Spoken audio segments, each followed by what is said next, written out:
ශිෂ්‍යත්ව විභාගයට දින කිහිපයක් තිබියදී දින 20කටත් අඩු කාලයක් වගේ කියලා අපි හිතමුකෝ. එහෙම කාලෙක අපි මොනවද කරන්න ඕනේ?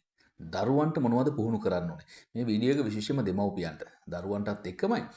පහ ශ්‍රේණි ශිෂ්‍යත්ව විභාගය 2026 වසරේ අගෝස්තු මාසයේ 9 වෙනිදා පැවැත්වෙනවා. අපි දැන් මේ විභාගයට දින ගණනාවක් මෙහයින් ඉඳන් දරුවන්ට මොනවද කරන්න ඕනේ? අපි අවුරුදු 2ක් තිස්සේ එහෙම නැත්නම් 3ක් තිස්සේ දරුවන්ව පන්ති යවලා විවිධ ක්‍රමශිල්ප පුහුණු කළා. අපේ දරුවන් පහ ශ්‍රේණියේදී ඔවුන් මුහුණ දෙන පළවෙනි තරඟ විභාගයට තමයි මුහුණ දෙන්නේ. දැන් අපි මේ දවස් ටිකේ මොනවද කරන්න ඕනේ? විශේෂයෙන්ම පසුගිය විභාග ප්‍රශ්න පත්‍ර සහ ආදර්ශ ප්‍රශ්න පත්‍ර පුහුණුව අපි නිරන්තරයෙන් කරන්න ඕනේ. ඒකට හේතුව තමයි විභාග ප්‍රශ්න පත්‍රයට අපි ඉගෙනගත්ත විෂය කරුණු ටික ගොනු කරලා විභාග ප්‍රශ්න පත්‍රයට හුරු කිරීම. විශේෂයෙන් කාලකල්පනාකරණය, එහෙම නැත්නම් දුර්වලතා මගහැරගෙන නැවත විවිධ අපි හිතමු උදාහරණයක් විදිහට පරිසරයේ කොටසට ලකුණු 30න් 30ම ගන්න කොහොමද අපි හුරු කරන්නේ, පුහුණු කරන්නේ. අන්න මේ වගේ දේවල් වලට අපි දරුවන්ව පුහුණු කරන්න අනිවාර්යෙන්ම පසුගිය විභාග ප්‍රශ්න පත්‍ර එහෙමත් නැත්නම් අනුමාන ප්‍රශ්න පත්‍ර වලට දරුවන්ව නිරන්තර පුහුණු කරන්න ඕනේ කාලයට අනුකූලව. ඊට පස්සේ මොකද?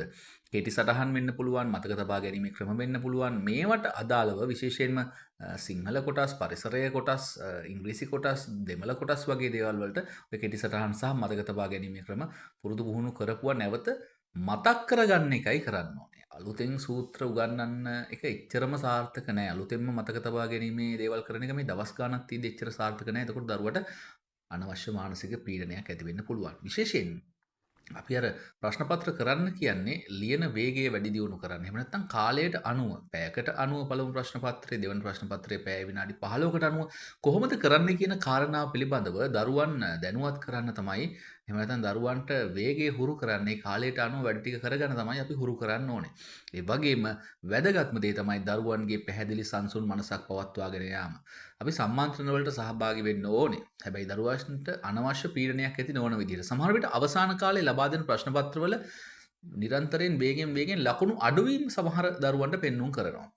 මේක ඔවුන්ගේ පීඩනය පිළිබඳව අපිට යම් කරුණක් මතක් කරනවා. කියන්නේ පීඩනයක් ඇති වෙලා කියලා අපිට හිතා ගන්න පුළුවන් ලකුණු, ඒ කියන්නේ හොඳට ලකුණු ගත්ත ළමෙක් වේගෙන් ලං වෙනකොට ලකුණු අඩු වෙන්න. ඒකට පිළියමක් අනිවාර්යෙන් යොදන්න ඕනේ. දරුවන්ට ප්‍රමාණවත් නිින්දක් දෙන්න, ප්‍රමාණවත් විවේකයක් අනිවාර්යෙන් දෙන්න. එක දිගට ඔවුන්ට පීඩනයක් එල්ල කරමින් කෑ ගහමින් ප්‍රශ්න පත්‍ර කරන්න, වැඩ කරන්න කියනකොට ඔවුන්ට අනවශ්‍ය පීඩනයක් අර හුරු කරපු රටාවෙම විවේකීය නිින්ද ලබා දීලා තමයි ඔබ මේ වැඩේ කරන්න ඕනේ. අනිත් එක ගෙදර දොරේ පරිසරය රණ්ඩු කරන, එහෙම නැත්නම් කෑ ගහන පරිසරයකින් තොරව දරුවන්ට මානසික සුවතාවයක් ලබා දෙන්න දෙමව්පියෝ කටයුතු කරන්න ඕනේ. වගේම පෝෂ්‍යදායී සමබල ආහාර වේලක් ලබා දීලා දරුවන්ව සාමකාමීව තබන්න. ඒක තමයි ඊටාම වැදගත් දේ.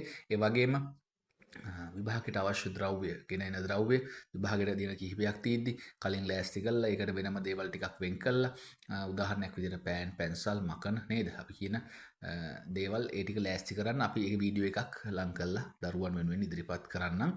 ඉතින් අර විභාග පෙරහුරු පරීක්ෂණ කියලා ඒවා පැවැත්වෙන විභාගයකට කලින් පෙරහුරුවක් කොහොමද විභාගයේ ශාලාවේදී අපි ඉඳගන්නේ, කොහොමද ඇඩ්මිෂන් එක එහෙමත් නැත්නම් ඇතුළත් වීමේ අංකෙ ලියන්නේ, ඒ වගේ දේවල් පිළිබඳවත් සමහර තැන්වල පාසල්වල දැනුවත් කරනවා. ඒවත් වැදගත්. කොහොම වුණත් දරුවන් මුහුණ දෙන පළවෙනි තරඟකාරී විභාගයේ වෙනුවෙන් දරුවන් නිශ්චිත අරමුණකට යන්න, දරුවන් පීඩනයක් ඇති නොකර ධෛර්යමත් කිරීම තමයි දෙමව්පියන් විසින් කළ යුතු වන්නේ. ශිෂ්‍යත්ව විභාගය කියන්නේ දරුවන්ගේ දැනුම පරීක්ෂා කරමින් ඔවුන්ට ඉදිරි අවස්ථා සලසා දෙන වැදගත් විභාගයක්. ඒකට කවුරු මොනවා කිව්වත් ඒක දරුවන්ට ඉතා හොඳ පරීක්ෂණයක් බව ඔබ මතක තබා ගන්න. එහෙනම් ජය වේවා. දිගටම රැඳිලා ඉන්න ඔබේ දරුවන් වෙනුවෙන් අපි බොහෝ දේවල් ගෙනෙන්නට බලාපොරොත්තු වෙනවා ඉදිරියේදී.